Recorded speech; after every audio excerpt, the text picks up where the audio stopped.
What's up guys, Julian here. Today, you guys have requested this one. I'm going to be showing you how to do cold wave, post-punk, that kind of sound using no guitar, no live instruments, nothing other than just Ableton stock stuff and a microphone if you want to do some vocals. You can get this full template that you just heard in the intro at the top of the description on my website. Definitely check that out because I think this could really help you build a lot of tracks. I mean, this is essentially the template for everything you need for a track like this. So it's right there at the top of the description. Grab it. Thanks for the support, guys. And let's get going. Alright, we're at 174 BPM, and when you're making rock like this, you know, you gotta really start with your foundation. I think it's very important, just as far as like, a lot of times you can really struggle with mix downs if you don't really just get the foundation right away, and the foundation is always just gonna be drums and bass.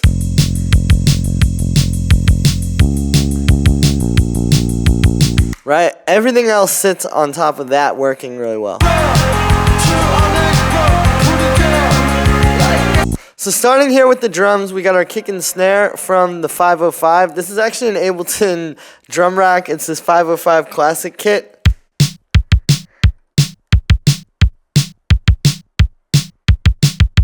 Right, really simple drum pattern.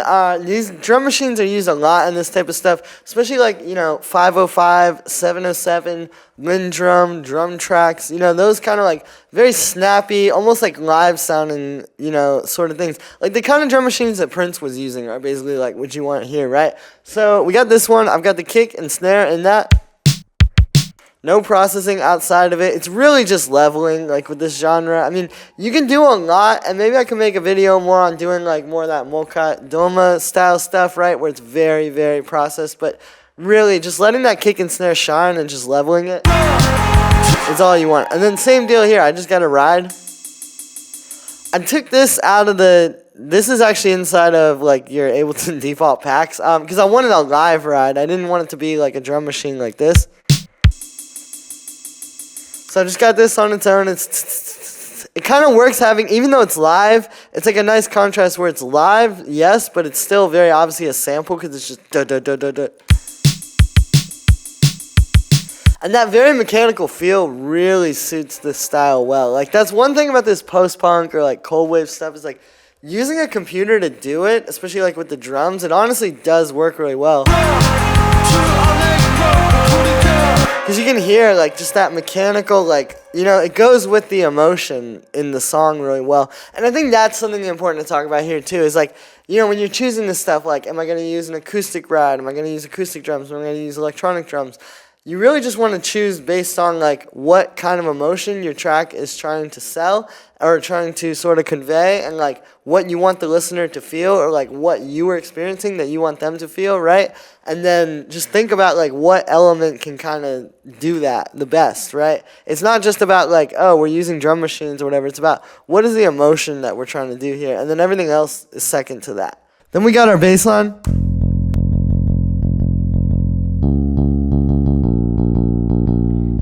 So pretty simple. We're in F minor for this track, right? And what we're doing is we're doing root, 6th, 4th. Funny enough, this is like a pretty techno sort of chord progression. Honestly, like you've seen this progression in a few like Klangkünstler type of tracks. But what we're doing is it's just then like this 8th note, dong, dong, dong, dong, dong. You know, like play with that rhythm a little bit. You don't want it to just be dong, dong, dong, dong.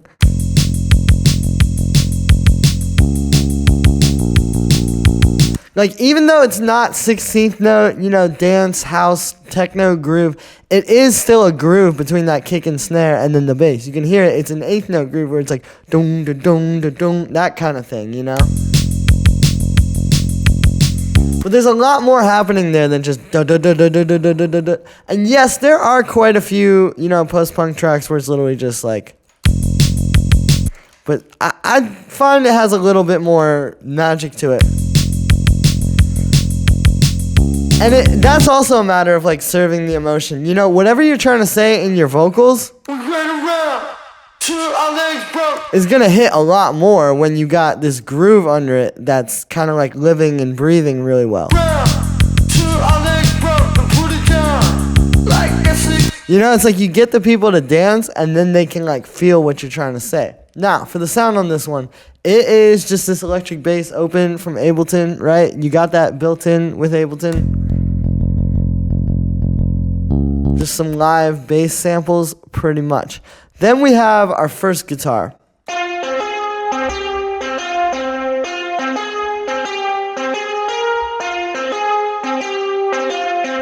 So we got this little melody going on here. What we're doing is, again, we're in F minor, but we're kind of using the 5th C as our root note almost. It's like dun, dun, dun, dun, dun, right? We're going like root, 3rd, 9th, root, 3rd, 9th, 3rd, 4th, and then just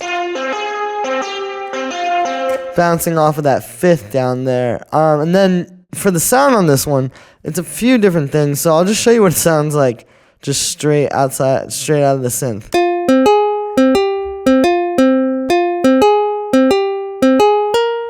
So yeah, I'm using this. It is, I believe this is tension inside of Ableton, right? It's this thing they have which can basically like...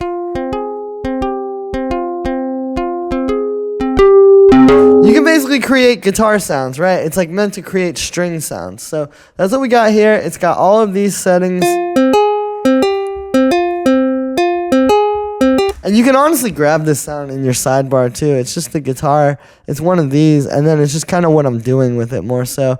Then was going into a chorus. Definitely pretty big with this kind of stuff, as well as a little bit of compression.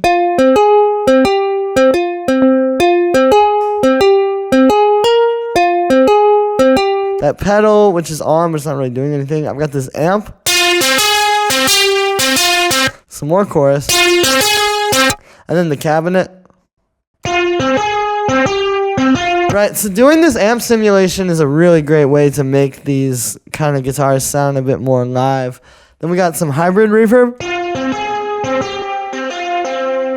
And a high pass filter. You can also see I've got that pushed a little bit to the left. And then I got this other guitar right here pushed to the right.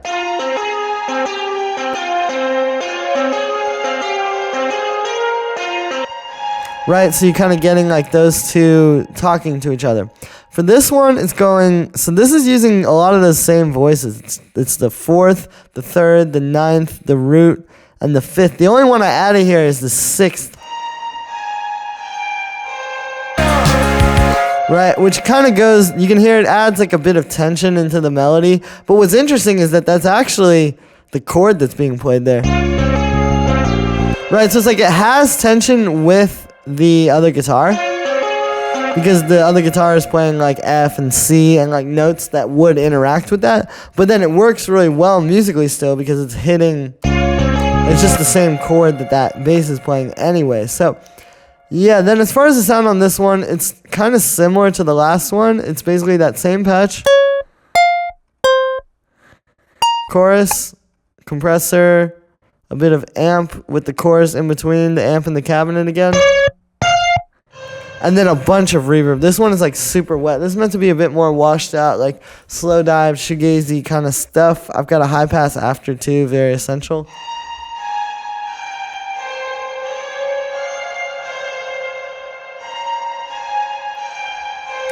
And then we have the third guitar, which is actually 3 layers. Sounds like this.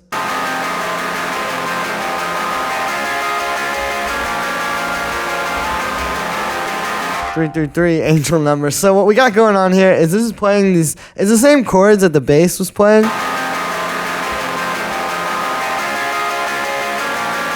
I had this pattern where it was quarter notes, but you can see on all of these I have this arpeggiator doing 8th notes on chord triggers, so it's just playing the chords and it's doing 8th notes. Right. So I got that, and then what's happening is we have our root, our 6th, and our 4th, just like the bass line. But then I've added chord notes here, and I've kind of done it the way it would be on guitar, right? Like, this kind of stuff, if you want to do guitar music without guitars, you have to at least kind of understand, like, how you play notes on a guitar. So guitar is tuned in fifths, right? Which is, like, basically a fancy way of saying what you're going to do usually is, like, instead of a piano where you'd have, like, a very easy triad, like your root, 3rd, 5th, it's usually going to be more like you kind of play on the lowest string your root note, then the next one you're playing your 5th, and then the next string is an octave of the root note. And then the fourth string is actually where you usually have the third. And then the fifth and sixth strings, you just add extra notes to the chord. The sixth string is the same as the low string, so it will be the same. So I basically recreated that here. You can see I have a root, I have a fifth, I have another root, and then a third. And I've done that on all of these. So whether it's the major third, like on the C sharp, right, or a minor third, like on F and A sharp, it's just that same kind of mindset. And even if you don't play guitar, I mean, you can still think like this, right? What you need to do is maybe look at like some guitar tabs or something like that where they have chords, and you'll see what I'm talking about. It's like the way that thing is tuned, it really adds a lot to your chords because you're always going to be playing that root, like 2 root notes and a fifth every time you have really like a root and a third. So then as far as the sound on this one, I'm using more tension for this. It's 3 layers. So it starts with this one.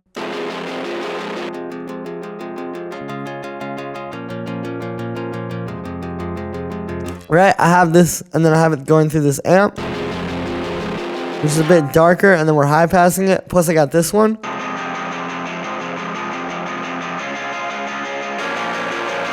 And they're very similar, you know, it's the same deal. It's that same patch. It's going through a different amp and some different processing. Like I actually have a little bit of even like short reverb on this one in between the amp and the cabinet. There's a limiter that isn't getting activated, and then I have a high pass filter. And then yeah, so you have those two just like panned really heavily either way. And they're a bit darker. And then I have this one down the center, which is the exact same patch, except instead of even worrying about an amp, we're kind of doing the 9 Inch Nails method where you basically just take the guitar and maybe you do like a little high pass filter, right? And then you just put it straight through a guitar pedal. And you get that really nice visceral distortion that maybe on its own wouldn't be ideal, but then you put it with those.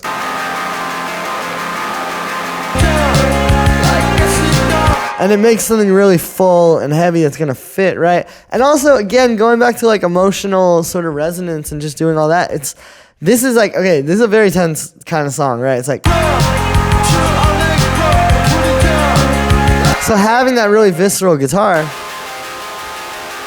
of course, is just only going to help that, right? So again, all of these elements, it's like we're trying to think about how do they really, like what the lyrics are trying to say and what the song is trying to say. How can I use the instruments to do that, right? I don't think people think about that often enough these days. So then finally, we got the vocals. We ran around till our legs broke and put it down like a sick dog. So let me show you what it sounds like with no processing here. I'm going to just turn everything off, and then we'll go one by one. We ran around till our legs broke, then put it down like a sick dog. It was a night that what we lost had come to life, trapped in your arms. Okay, so you hear that. Obviously, you know, this one, it's a pretty simple vocal. It's not something that's got a lot of pitch to it. I didn't really even tune it. And also, like, even though it does have pitches that may even be, like, kind of all over the place, I just think that really serves the song.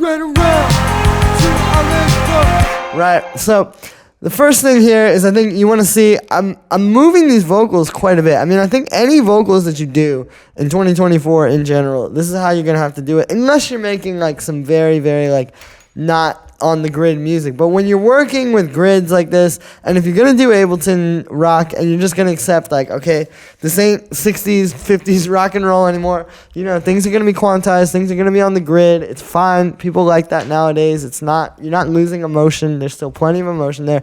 If you do that, you are going to have to move your vocals because it's just undeniable that like beats that are on a grid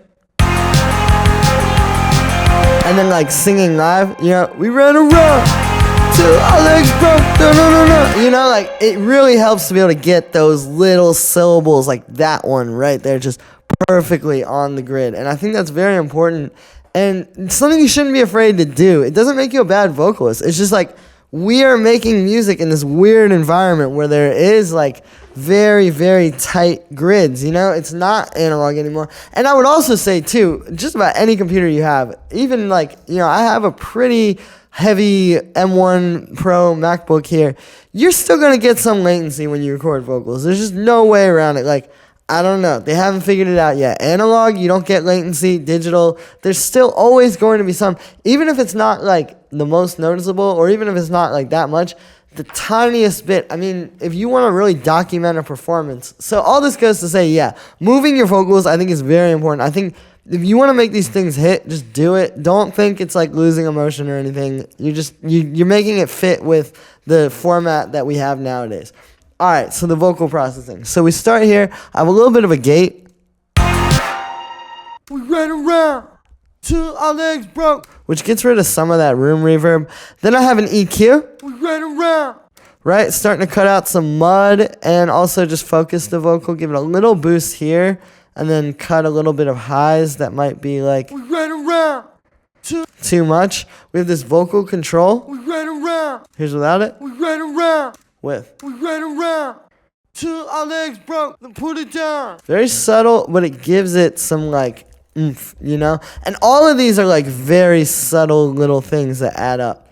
Then we have this echo. We ran around till our legs broke, then put it down. You barely hear it, but it's a little bit of stereo widening. I have a really fast echo here, and then it's on ping pong, so it's getting just spread out slightly. Like if I. We ran around till our legs broke, then put it down. Right, it's like a classic sort of vocal doubler. I have this pedal. We ran around till our legs broke, then put it down. Like a sick dog, it was a night that will be long. And this mid-range fattener saturator preset, which you can hear just fill the vocal out a little bit more and give it a bit more body and presence. Then we have this delay, we ran around, which isn't even on. I got a little bit of this chorus. We ran around. Without it. We ran around. With it. We ran around. You can hear that it's just kind of spreading the vocal a little bit more stereo widening. We have a glue compressor, which is doing a pretty heavy. We ran around till our legs broke, then put it down. Like a sick dog, it was a night. Right, so that you can hear really just brings this vocal out a lot. I have an overdrive. We ran around till our legs broke, then put it down. Like a sick dog. Which I wouldn't say you always need to do. I definitely pushed it on this. You can even bring this down a little bit and it would still be cool. But it does help to give it a little bit of texture. And I think when you're going for attitude like this, like any of these, we ran around, those kind of vocals, right? The distortion does go nicely. I have another EQ just cutting some mud and cutting a little bit of harsh frequencies. We ran around. Like you can see on the spectrum there's that one point where there is like a bump. So I just want to keep that flatter. And then we have kind of like a series of delays. So I got this one. We ran around till our legs broke, and put it down. Just like a classic eighth note delay, just giving a little doot doot doot doot and some vibe too, you can hear. Then we have this one. So here's without it. We ran around. With. We ran around till our legs broke, and put it down. Like a sick dog. So that's our last little bit of stereo widening, right? You can see I put a really fast time and then the ping pong setting. I have this echo here, which just comes in at the end. Right, it's just on quarter notes, and I just found on that last note, it went really well. Yeah, just had that arms, arms, arms, arms, like that, right? So all it does, it just automates up on that last word. And you notice that with the dry wet, I let it kind of slowly, like you don't want it to just do like this. Because you don't actually get the word arms. You have to like let it play the word and then the delay hits at the end. And then you'll be able to hear the word and you'll get your arms, arms, arms. And then the last thing on there is just a high pass filter just at the end, you know. I mean, all this kind of stuff that we've done does tend to bring out some of those lower frequencies. So definitely cleaning it up, but also not taking out too much. Because like there is a lot of the voice that exists in that like 100 to 200 sort of range. So just enough. And this is also going to depend on your track. Like in this track, that worked really well.